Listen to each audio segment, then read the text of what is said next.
Hello everyone, सभी को मेरा प्यार भरा नमस्कार। हिंदी के 50 महत्वपूर्ण प्रश्नों की श्रृंखला का ये पहला पार्ट है। यहाँ पर मैंने UP triple SC PET, C TET और यूपी टेट इन जैसे एग्ज़ाम में पूछे जाने वाले सेलेक्टेड क्वेश्चंस को यहाँ पर मैंने रखा हुआ है। चलिए वीडियो की शुरुआत करते हैं।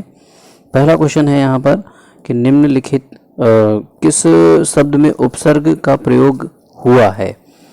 उपसर्ग की बात जब करते हैं तो उपसर्ग हम वहाँ उसे कहते हैं जो शब्द की शुरुआत में लगते हैं। उपसर्ग का मतलब हो गया शब्द की शुरुआत में लगने वाले शब्द, और शब्द की शुरुआत में लगकर वो शब्द के अर्थ को बदल देते हैं। जैसे यहाँ हम बात करें उपकार, जैसे हमारे पास एक मूल शब्द हो गया कार और इसमें हमने क्या जोड़ दिया उप, तो देखिए यहाँ पर उप लगा हुआ है, इसका मतलब यही आपका विकल्प सही हो जाएगा। ठीक, और बाकी शब्दों की भी बात कर लेते हैं। जैसे अगला शब्द है आपका पढ़ाई। पढ़ाई की जब हम बात करेंगे तो जब पढ़ाई की हम बात करते हैं तो पढ़ में आई।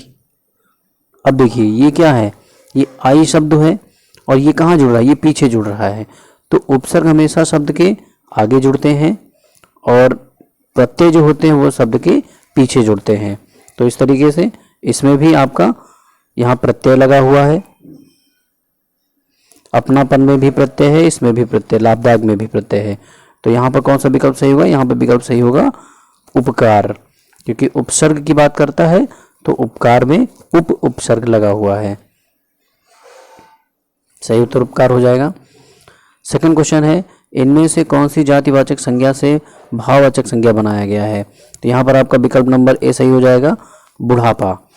अच्छा, जातिवाचक संज्ञा की जब हम बात करेंगे तो जातिवाचक संज्ञा ऐसे शब्द होते हैं जिनसे, जैसे मैंने एक शब्द लिया और उनसे पूरी जाति का पता चल जाए। जैसे हमने कह दिया लड़का, जब हम लड़का की बात करेंगे तो लड़के संसार में एक तो है नहीं, बहुत सारे हैं। इसी तरीके से यहाँ की जब हम बात करेंगे तो यहाँ पर जो आपका मूल शब्द है, जो जातिवाचक संज्ञा का शब्द है वो है बूढ़ा, और उसी की जब भाववाचक संज्ञा बनाएंगे तो वो निकल के आएगा बुढ़ापा। सही विकल्प बुढ़ापा है।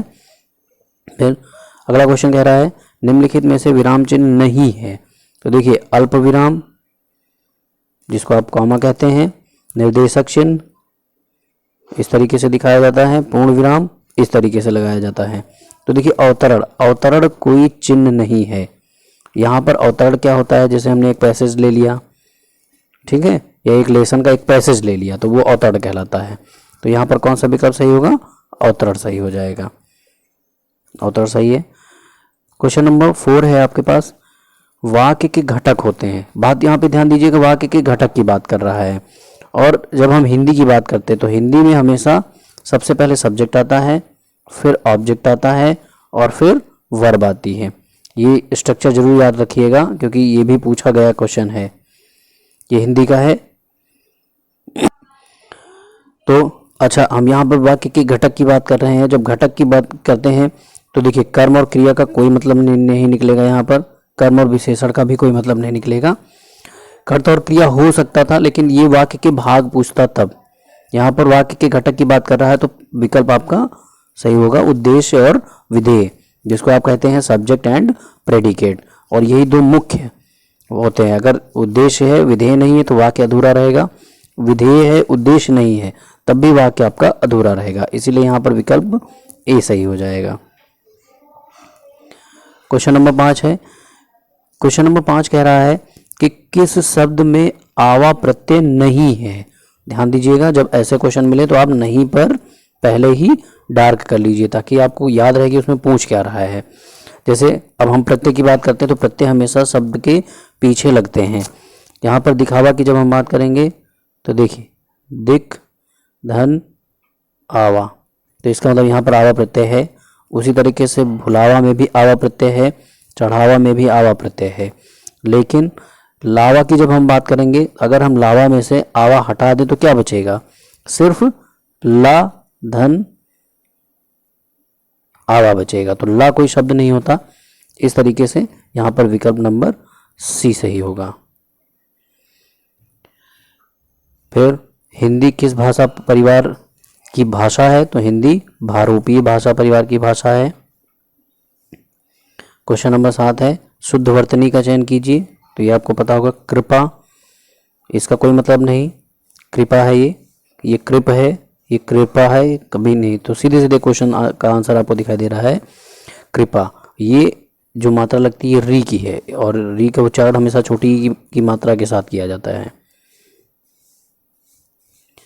अगला क्वेश्चन है निम्नलिखित में से किस शब्द में प्रत्यय लगा हुआ है। फिर वही बात कर रहे हैं प्रत्यय की। तो प्रत्यय का मतलब शब्द के पीछे लगना चाहिए। तो अगर हम सा में से गर अलग कर दें तो सा बचेगा, कोई शब्द नहीं है। साग अगर रख लें और रा अलग कर दें तो साग का भी कोई मतलब नहीं है।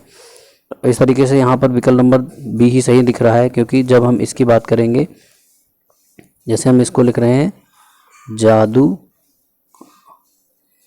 गर, तो यहाँ गर देखिए आप पीछे लगा हुआ है, जादू पूरा पूरा एक शब्द है। तो इस तरीके से यहाँ पर जो विकल्प सही होगा वो विकल्प नंबर बी होगा।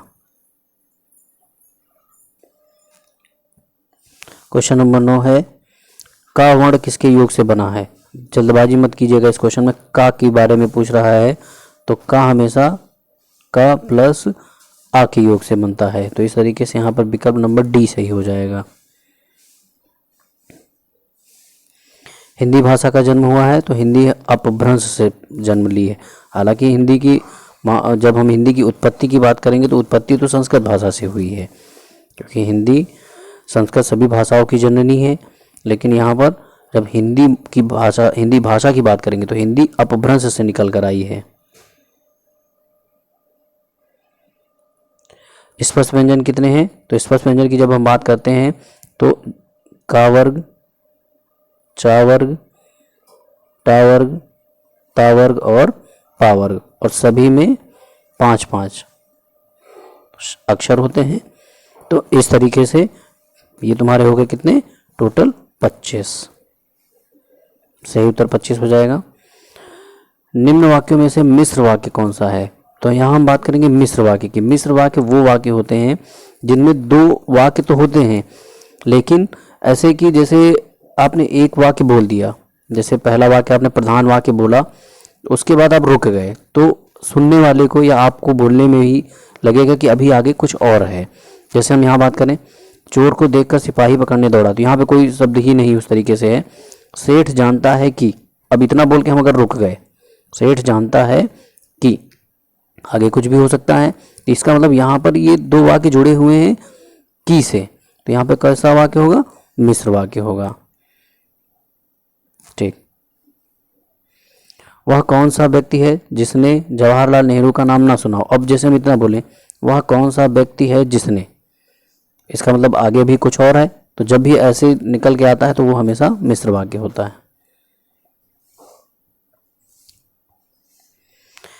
इनमें से कौन सा विराम चिन्ह ऐसा है जो हिंदी में अंग्रेजी भाषा से नहीं लिया गया। कॉमा है, क्वेश्चन मार्क है, सेमीकोलन है, ये शुद्ध रूप से हिंदी भाषा का है। इसको पूर्ण विराम कहते हैं। इंग्लिश की जब बात करते हैं तो फुल स्टॉप ऐसे लगा देते हैं छोटा सा डॉट करके, लेकिन ये यहाँ पर पूर्ण विराम, ये शुद्ध हिंदी भाषा का है, ये अंग्रेजी से नहीं लिया गया। निर्वाह में प्रयुक्त उपसर्ग, तो उपसर्ग हमेशा आगे जुड़ते हैं, तो आप शब्द को तोड़ेंगे तो निर्वाह, तो निर उपसर्ग है यहाँ पर। निम्न में से किस शब्द में प्रत्यय का प्रयोग हुआ है। तो प्रत्यय हमेशा पीछे लगते हैं। जैसे वी हटा दें, अगर हम वी करें तो वी कोई शब्द नहीं है, अगर विक करें तो विक भी कोई शब्द नहीं, तो ये विकल्प कट गया। धन एक, ये आपका अभी तक होल्ड करते हैं, इसको आगे देखते हैं। पहले पुल शब्द है, का हटा दो, का लगा दो, तो इसमें पुलक तो बन तो रहा है, लेकिन का कोई प्रत्यय नहीं होता। उसी तरीके से अलग में भी कोई प्रत्यय नहीं है, तो ये सारे विकल्प कट गए। इसमें देखिए ये धन मूल शब्द है, इसमें हमने इक प्रत्यय लगा दिया, तो ये हो गया धनिक। तो यहाँ पर कौन सा विकल्प सही होगा, यहाँ पर विकल्प नंबर बी सही हो जाएगा। यथार्थ में कौन सी संधि है। तो यथार्थ का हम संधि विच्छेद कर लें। यथा धन अर्थ, यहाँ से निकलेगा बड़ा आ और यहाँ से छोटा आ, और ये दोनों मिलकर हमेशा बड़े आ की ही मात्रा बनाते हैं। तो इस तरीके से यहाँ पर अगर हम देखें तो ये देखिए बड़ा आ ही निकल के आ रहा है, तो कौन सी संधि हो जाएगी, दीर्घ संधि हो जाएगी। निम्नलिखित में से तत्सम शब्द का चयन कीजिए। तो तत्सम कैसे शब्द होते हैं? ऐसे शब्द जो संस्कृत से लिए जाएं। खेत, अजीब, कोट, कोट इंग्लिश भाषा का शब्द है। खेत देहाती शब्द है, अजीब भी देहाती शब्द है। यहाँ पर उद्गम ही शुद्ध तत्सम शब्द हो जाएगा। तो इस तरीके से यहाँ विकल्प नंबर सी सही होगा। भूतकाल के कितने भेद हैं? भूतकाल के 6 भेद होते हैं। ये डिटेल वीडियो में अलग बनाऊंगा भी। निम्नलिखित में से किस वाक्य में अकर्मक क्रिया है? अकर्मक क्रिया का मतलब ये हो गया कि वहाँ पे कर्म नहीं होना चाहिए। जैसे यहाँ हम बात करें, राम पत्र लिखता है, तो राम कर्ता हो गया, ये क्रिया हो गया लिखना, और कर्म क्या हुआ? पत्र। तो इसका मतलब ये विकल्प गलत है। मैं बालक को जानता हूँ, तो ये कारक चिन्ह से आप पहचान सकते हैं बालक को, कर्ता ने कर्म को, तो ये भी गलत हो गया। मदन गोपाल को हंसा रहा, यहाँ भी वही चीज़ है, को निकल के आ रहा है, इसका मतलब ये भी गलत हो जाएगा। गेहूं पिस रहा, अगर गेहूं करता है तो पिसना क्या है? क्रिया है, कर्म ही नहीं यहाँ पे। इसका मतलब यहाँ पे कौन सा विकल्प सही होगा? सी नंबर सही होगा। इनमें से कौन सी शब्द सी नहीं सा होना चाहिए? कौन सा शब्द समूहवाचक संज्ञा है? तो समूहवाचक संज्ञा क्या होती है कि ऐसा शब्द लें जिसमें पूरे पूरे ग्रुप का पता चले। मिठास कोई मतलब नहीं ग्रुप का। सोना क्रिया है, कोई मतलब नहीं, ये विकल्प होगा नहीं। सभा, तो देखिए सभा कभी भी एक व्यक्ति से नहीं बनती। सभा होने के लिए कम से कम 10, 12 या 20, 15 आदमियों की ज़रूरत होती है। इस तरीके से यहाँ पर विकल्प सभा सही हो जाएगा। कक्षा है, जैसे इस तरीके से कक्षा भी एक व्यक्ति से नहीं बनती। आर्मी है, सेना है, वो एक लोगों से नहीं बनती है, उसके लिए कई सारे लोगों की आवश्यकता होती है। उसी तरीके से सभा के लिए भी कई सारे लोगों की आवश्यकता होगी। वाक्य के अशुद्ध भाग का चयन कीजिए। राम के धनुष भंग करते ही दूसरे राजाओं के वक्ष पर सांप लौटने लगे, तो वक्ष पर सांप नहीं लौटते हैं, तो यहाँ पर यही विकल्प सही हो जाएगा। इनमें से किस शब्द में हलंत संबंधी अशुद्धियां हैं? मतलब यहाँ पर कहाँ पर हलंत लगना चाहिए, कहाँ पर नहीं लगना चाहिए, ये बताना है हमें। भविष्यत सही है, श्रीमान सही है, सचित सही है।